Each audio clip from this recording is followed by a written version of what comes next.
Hello guys, I'm Mechanic Brian. This one is my F150 2022. I've been driving this one is 2-year hard, and then it has intermittently grinding noise sometimes. So I check my wheel and four-wheel drive rocking hub system for the says IWE integrated wheel hub, and so it does not properly engage or disengage. So kind of grinding noise for the says one TSB says cleaned axle spline and replace the IW system. So today I'm gonna show this video how to replace the IW system. Since the 2021, for the change the IW system is electric rocking system. Old one is a vacuum. It has the vacuum line, a solenoid valve and a check valve, but there are some problems. So for to change the new IW rocking system, this one is the electric TCCM, transfer control module, directly control the rocking hub. So now this one is a problem, and TSB grinding noise is just clean the spline and change IW system. Let's go. This video effected since 2021 F150 4-wheel drive system, electric shift on the fly. Your truck is only 2 high and 4 high switch. If you have 4 auto switch, Lariat and Raptor does not affect this video. I want to explain the 4-wheel drive system quickly, and then same as the old one, vacuum type is almost the same as the transfer and the shift motor right here, and then transfer to the front drive shaft, and then front differential, and the both side axle to the hub, and then spin the wheel. Old one has vacuum system, vacuum line, solenoid, but this new IW system has the motor, and the motor direct to the engage disengage. First you guys put on the 4-wheel drive mode, and then I recommend the disconnect battery. Sometimes disconnect this one is the drive side. Light on. First the disconnect battery, and then this is ABS connector right connector here. and the IW connector right here. Disconnect the two connector first. Now this video is showing the driver now side. the key on is ABS light on. So this unlock the rocking tab right here, and the other one is right here, and then disconnect the two IW and ABS. Big one connector, and the smaller one is 2 pin is ABS wheel speed sensor. And then you guys raise up your car or jack up your garage for the safety first. Then wearing a glasses, wearing gloves. Remove wheel. Once the remove wheel, you can see the suspension, and then there's ABS wheel speed sensor and actuator wire connector. And then pull the connector, and then detach the retainer from the suspension and frame, and then put aside.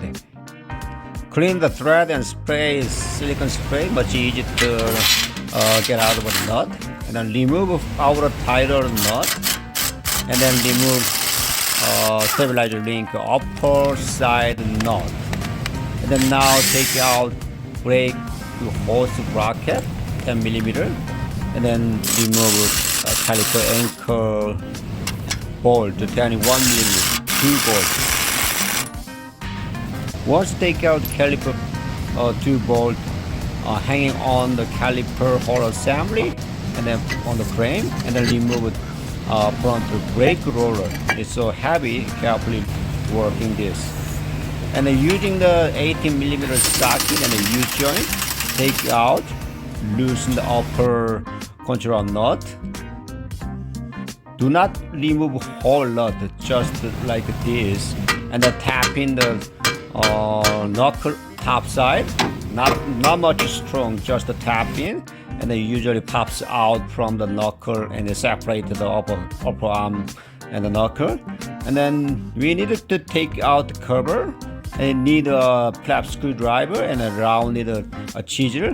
I tap around the cap and then pray out gently, and then I usually take out and then remove a 13 millimeter axle nut. Once you guys are ready, it's time to take out the knuckle and upper control arm separate using the two brake bar, once the down, and then another hand take out the upper control arm nut to the side, and then also much brake down the upside, and then gently whole assembly knuckle out from the axle shaft. It's not that hard. It's now you can see there, and then axle shaft to attach the steer IWE actuator and hub inside it, spindle. And then now using the 8mm socket and an air ratchet on any of electric ratchet, remove 4 actuator bolts, and then put the back to the axle shaft side, and then see that there are teeth, and then totally engage the actuator to the axle, and then take out the out of the hub, and then take out this electric actuator. There are so many dirty and then worn out some serious case, and this one not much, but it's kind of slightly noisy because it does not smoothly move. And then as much as you can using the vacuum and a sharp towel, and then clean as much as you can inside the hub teeth. And we needed to clean thoroughly axle shaft spline area or teeth. TSB workshop says noise from the does not smooth this surface, spline surfaces. So spray the brake cleaner, and then as much as you guys clean first using the sharp towel, any other kind of plastic wire brush, and then a toothbrush, as much as you guys clean up this spline teeth. I'm using the small tiny flap screwdriver, and then clean up as much as each by each teeth, all around the teeth like this, and then using the brake cleaner, and then wash it off, and then dirt off, and then workshop says or TSB says brass type wire brush and a small tiny, and then clean up each key belly over 5 to 10 seconds. So I clean up these spline teeth. Look at that. This is one side was clean. It's so much clean and smoothly. I feel with my finger. And then all of the teeth cleaned after that, and I clean up the dirt, and then blow the air, and then as much as the shiny teeth. And then sometime using you can old toothbrush is much helpful, and then clean up as much as you can. Even clean up the hub side teeth, and also clean up the extra old grease. And then I'm using the high temperature grease and apply it slightly inside the hub needle bearing. This one is new electric actuator motor assembly, and then it comes with the grease around the new actuator. You don't need to apply the spline and hub area grease. So once you put into the axle shaft, and then align the teeth together, and then push in, hold it together, and then put in together hub area. Put into the hub center, and then take out from the axle actuator, and then put into the knuckle, and then mount the hub bolt. Also make sure IWE actuator teeth line up to hub teeth, and then tighten the bone nut 1/6 pound. Once tighten the actuator for bolts,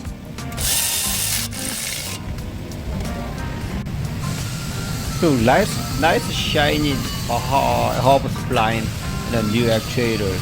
There's a new grease on it. It's so good. So now ready to back to the hub assembly.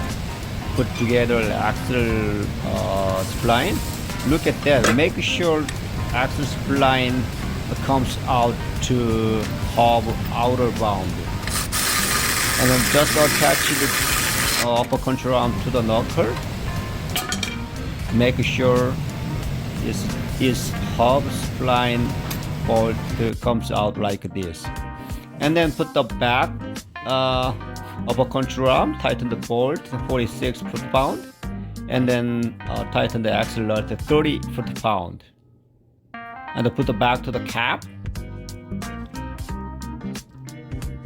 Now install a stabilizer link upper bolt, and then put the back to the roller and the caliper bolt, and then using the new bolt, and then put the back brake bracket bolt, and then attach the ABS sensor, the retainer frame and suspension, and then push it back up to the engine room.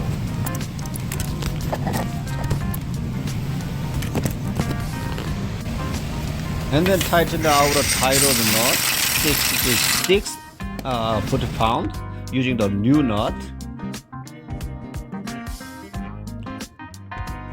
Put the wheel back on to the hub, and then tighten the wheel nut, and then vehicles lowered, and then reconnect the actuator connector, and then ABS connector, and then don't forget the locking nut, and then put the back to the battery, and then tighten the battery, and then tighten the wheel nut to 150 foot-pound.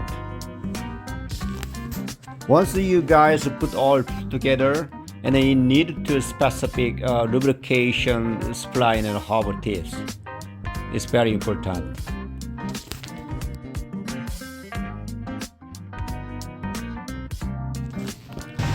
I'm gonna show compare the old vacuum type. This vacuum type is using the engine vacuum, and then disengage the 4-wheel drive rocking hub. And this one is a new style electric motor. Inside the small motor is here, and the motor spin and the turning inside the wave time circle teeth right there inside, and then inside the circle wave teeth move outer spline teeth. This spline teeth engage the hub and axle shaft spline, and then engage 4-wheel drive or 2-wheel drive. Even vacuum types lots of vacuum problem. So I'm gonna show the applied vacuum and how it works. And the motor type is motor power to moving the spline, but it's vacuum type. And then engage the vacuum actuator spline goes down. And then this one is a 2-wheel drive. It pops out. This one is 4-wheel drive. Once the vacuum problem, there are so many grinding noise and a broken actuator. But this one is a new style motor type, but it's still noisy. Yeah, this one is broken. I've seen that, and I took a picture a few months ago in another car, and then this pops out plastic broken, and inside the T motor. Thank you for watching.